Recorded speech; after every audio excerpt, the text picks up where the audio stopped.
नमस्ते प्यारे विद्यार्थियों। इंग्लिश ओलंपियाड 2022-23 कक्षा 4 और 5 के लिए जो प्रश्न पत्र आया था, उस प्रश्न पत्र में जो प्रश्न दिए गए हैं उनके आंसर क्या होंगे इस वीडियो में जानते हैं। अर्थात हम अब मॉडल आंसर देखते हैं। तो आइए प्रारंभ करते हैं। जैसा कि आप देख पा रहे हैं यहाँ पर निर्देश, choose the correct pronunciation of the words given below. नीचे दिए गए शब्दों के सही जो प्रोनाउंसिएशन है वो क्या होंगे, ये पूछा गया है। तो यहाँ पहला प्रश्न में देखिएगा, ये लिखा हुआ है लीकेज, तो यहाँ पर ए नंबर का सही होगा लीकेज। दूसरा है ये मैग्नेट, तो यहाँ पर देखिएगा ये बी नंबर का जो ऑप्शन है मैग्नेट, ये सही होगा। तीसरे में देखिएगा प्रेसिडेंट, तो यहाँ पर जो दिया गया है ए नंबर में प्रेसिडेंट, ये इसका प्रोनाउंसिएशन होगा। ये दिया है ग्रोइंग, तो यहाँ पर आप देखेंगे बी नंबर में ग्रोइंग। ठीक है। क्वेश्चन नंबर 5 ये लिखा है डेमोन्स्ट्रेशन, तो यहां पर आप देखेंगे सी नंबर में डेमोन्स्ट्रेशन, ये सही होगा। क्वेश्चन नंबर 6 में देखिएगा अकम्प्लिशमेंट, तो यहां पर ए नंबर में जो दिया गया है प्रोनाउंसिएशन अकम्प्लिशमेंट, ये सही होगा। इसके पश्चात आप देखेंगे क्वेश्चन नंबर 7, इसके पहले निर्देश पढ़ते हैं।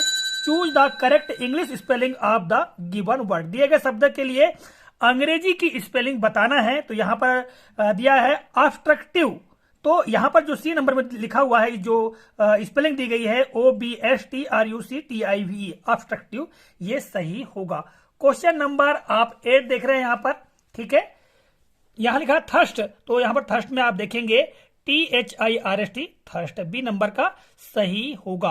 क्वेश्चन नंबर 9 देखिएगा कंपार्टमेंट, तो यहां पर जो दिए गए विकल्प है इनमें से ए नंबर का विकल्प सही होगा COMPARTMENT कंपार्टमेंट, ये सही होगा। फिर निर्देश देखिएगा choose the correct English spelling of the given word, यानी इन शब्दों के लिए अंग्रेजी की जो स्पेलिंग है वो देखना है। तो ये इंस्पेक्शन दिया गया है, तो इंस्पेक्शन के लिए यहां पर आप देखेंगे डी नंबर का विकल्प INSPECTION इंस्पेक्शन, ये सही होगा।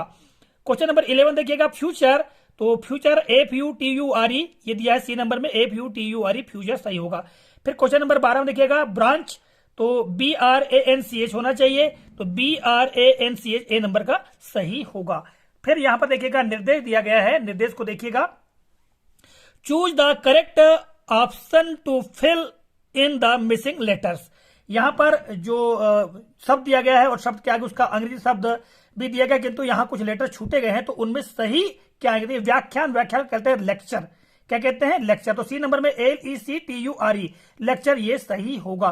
तो यहां पर E, फिर इसके बाद में CE और C, ठीक है, पर TU यहां पर छिपा हुआ है, तो यहां पर ये आ जाएगा और ये अंत में E। तो यहाँ 4 लेटर जो छूटे हुए हैं LEC, फिर U और यहाँ अंत में E। फिर यहाँ क्वेश्चन नंबर 14 देखिएगा, ये आयत है, तो आयत को कहा जाता है रेक्टेंगल। ठीक है। तो रेक्टेंगल स्पेलिंग क्या होगी? RECTANGLE रेक्टेंगल, तो बी नंबर का सही होगा। तो यहां पर E, इसके बाद में C दिया गया है, फिर T और E, T और A, ठीक है, T फिर A और N दिया गया है, फिर इस पर G छूटा हुआ है, L दिया गया है और यहां पर E। तो यहां पर जो 5 लेटर्स है कौन कौन से आएंगे? E, फिर यहां पर T और आगे यहां पर A, फिर N दिया गया है, G आएगा और L दिया गया है, E आएगा। ठीक है। क्वेश्चन नंबर 15 देखिएगा प्रसिद्ध, प्रसिद्ध को कहते हैं फेमस, तो ए फेमस, तो फेमस की स्पेलिंग होगी FAMOUS फेमस, तो ए नंबर में ही दिया गया है FAMOUS। आगे देखते हैं, यहां निर्देश दिया गया है choose the correct rhyming words, यानी तुकांत शब्द को चुनना है। क्वेश्चन नंबर 16 दिया है डिवीजन, डिवीजन का क्या हो जाएगा यहाँ पर? रिवीजन, ए नंबर सही होगा। फिर क्वेश्चन नंबर 17 रॉयल, रॉयल का दिया है लॉयल, ये डी नंबर में का सही होगा। फिर दिया है पेंशन, PENSION पेंशन, तो इसके लिए होगा मेंशन, MENSION मेंशन, तो यहां पर SION देखना है अंत में, जबकि यहां TION ये भी होगा मेंशन, किंतु ये नहीं होगा, इसके लिए राइमिंग वर्ड ये होगा मेंशन। ठीक है। फिर यहां निर्देश देखिएगा find the correct odd one out, यानी सही विषम को चुनिए, एक अलग हटकर को चुनिए। तो ये 4 विकल्प दिए गए हैं, इन 4 विकल्पों में से कौन सा अलग है उसको चुनना है। तो क्वेश्चन नंबर 19 में दिया है लायन, स्पैरो, विल्ड एनिमल और टाइगर, तो यहां पर लायन, स्पैरो और टाइगर और विल्ड एनिमल, और इस पर ये जो दिया गया है, तो यहां पर लायन और टाइगर और विल्ड एनिमल लगभग ये कैसे संबंधित है? ये जानवर संबंधित है, किंतु जो स्पैरो है ये चिड़िया है यानी पक्षी है, इसलिए स्पेरो अलग होगा। फिर यहाँ पर देखिएगा सेलिब्रेशन, स्वीट्स, ब्रेक और गेस्ट। तो यहाँ पर जो अलग हटकर होगा वो होगा ब्रेक। अब ब्रेक यानी होता है ईट, जबकि सेलिब्रेशन यानी उत्सव मनाना, स्वीट्स यानी मिठाइयाँ, गेस्ट यानी मेहमान। जब कोई सेलिब्रेशन होता है तो उस समय मेहमान आते हैं, गेस्ट आते हैं, उसमें मिठाइयाँ बढ़ती हैं। तो ये लगभग एक साथ है। और जबकि ब्रेक यानी ईट जो है अलग हटकर है, विषम है। क्वेश्चन नंबर 21 दिया गया यहाँ पर, रेलवे, प्लास्टिक, मोटर और स्टेशन। तो रेलवे, स्टेशन और मोटर लगभग ये एक समूह में आते हैं, जबकि प्लास्टिक जो होता है वो अलग हटकर है। तो यहाँ पर प्लास्टिक अलग होगा, यानी ये उत्तर होगा। फिर निर्देश दिया गया है, choose the correct singular or plural form, यानी सही जो एक वचन या बहुवचन चुनना है। जैसे यहाँ पर दिया है क्रोकोडाइल्स, तो क्रोकोडाइल का क्या हो जाएगा, क्रोकोडाइल यानी जो यहाँ प्लूरल दिया है तो सिंगुलर पूछना देखना पड़ेगा हमको। तो CROCODILES, तो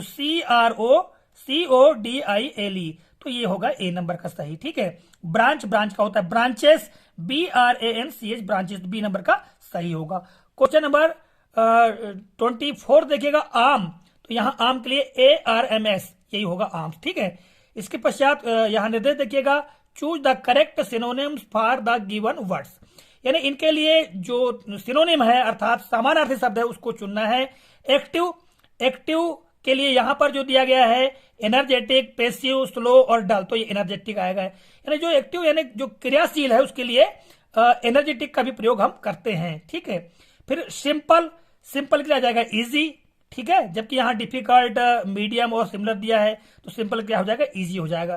फिर यहाँ सारो, सारो के लिए आ जाएगा सैडनेस, जबकि जो अन्य दिए गए हैं हैप्पी, सॉग्ड और स्माइली, तो यहाँ आ जाएगा सैडनेस, ए नंबर का सही होगा। और फिर यहाँ देखिएगा निर्देश, choose the correct antonyms for the given words, यानी दिए गए शब्दों के लिए एंटोनिम अर्थात विरुद्धार्थी या विलोम को चुनना है। क्वेश्चन नंबर 28 दिया गया, सॉफ्ट, सॉफ्ट का विलोम क्या होगा, सॉफ्ट यानी नरम होता है, तो इसके लिए क्या जाएगा हार्ड, HARD, हार्ड। और क्वेश्चन नंबर 29, स्लिप, स्लिप यानी सोना, इसलिए आ जाएगा ए नंबर, अवेक यानी जागना। और अंत का जो 30वां क्वेश्चन है, टीच, टीच यानी होता है पढ़ाना, तो इसका विलोम होगा लर्न, LERN, लर्न, तो ये इसका विलोम होगा। इस तरह से ये 30 प्रश्न थे और इनके बारे में हमने आपको बताया। निश्चित तौर से आप अपने द्वारा किए गए उत्तरों का मिलान करेंगे और आगामी इसी तरह की प्रतियोगिता परीक्षाओं की तैयारी करेंगे। तो मिलेंगे अगले कालखंड में, तब तक के लिए जय हिंद।